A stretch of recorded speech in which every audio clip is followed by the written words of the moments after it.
One of the questions I get asked is how I shoot things in the wintertime. And so in this video, I want to show you some of the things you can do to improve your wintertime photography or your videography, but also just how you can enjoy it more. Hey, my name's Sloan, and I create content here on YouTube for solo creators, especially solo creators who are on the go, so you can improve your videography or your photography. And so I do reviews of equipment that makes that process easier, and I do tips and tutorials on how to use that equipment so that you can tell better stories. Today we're talking about wintertime videography and photography, because whether you like it or not, it's pretty different from doing regular videography or photography, largely because you're either out in very cold environments that are very harsh and you don't want to stay out there for very long, or because of the way your camera reacts when it's being bombarded by light off of snow and sun and everything else. And so I've asked a few other creators to give me their tips, and we're going to start off with Jeven Dovey. Hey Jake, thanks for having me on the video. Guys, if we haven't met before, my name is Jeven Dovey, and on my channel, I do a lot of education for creators, and I come from a filmmaking perspective. However, one of the things that I'm super passionate about is alpine climbing. So I definitely know what it's like to be filming in extreme environments where you're completely frozen. And so I have a solution to filming in winter that's kind of twofold. Number one is understand your gear and learn the ins and outs of all the pieces of equipment that you're going to use when you're in the cold. It's not easy to film when the temperatures drop below zero. And one of the things that really hinders you is trying to figure out where that button was or where that menu setting is. So really dive into your cameras and understand what everything means. And also, that means customizing your camera. So make sure the menus are set up properly so that you know exactly where everything is. Now, the second part to this is that your hands are gonna be cold when you're in winter environments.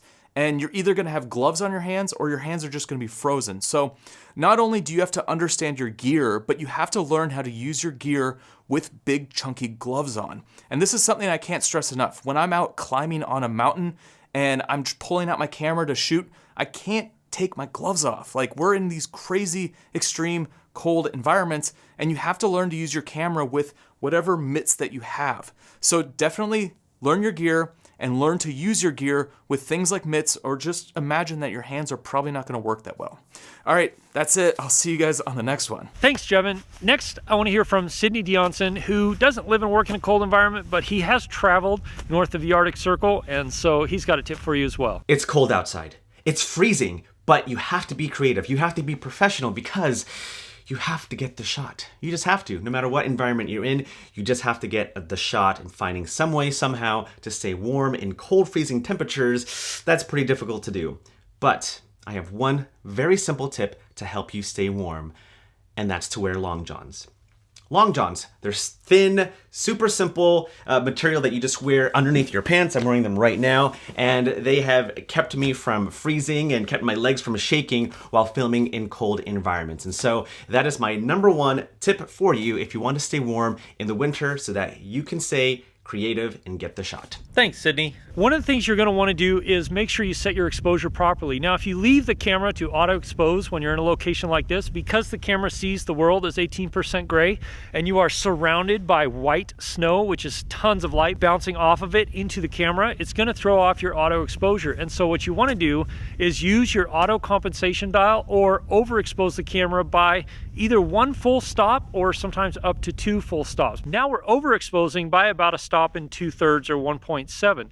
And as you can see, the snow looks white like it should, and everything else looks pretty much the way it should. Some things might be a little overexposed, but you're gonna kind of have to split the difference to find out where you want to be.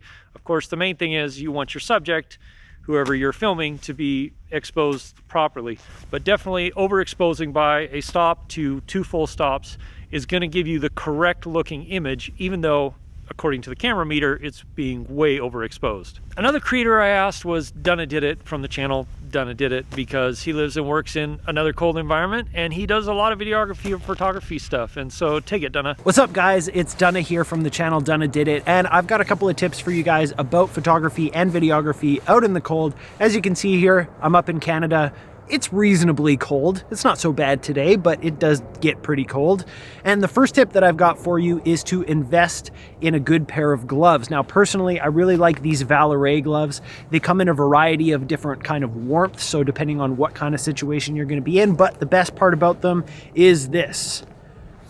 They fold back on both the index finger and the thumb, and there's a little magnet there so they stay where they are. You can access the different settings on your camera really easily, and then when you're done that, you put them back in there and they're nice and cozy and warm.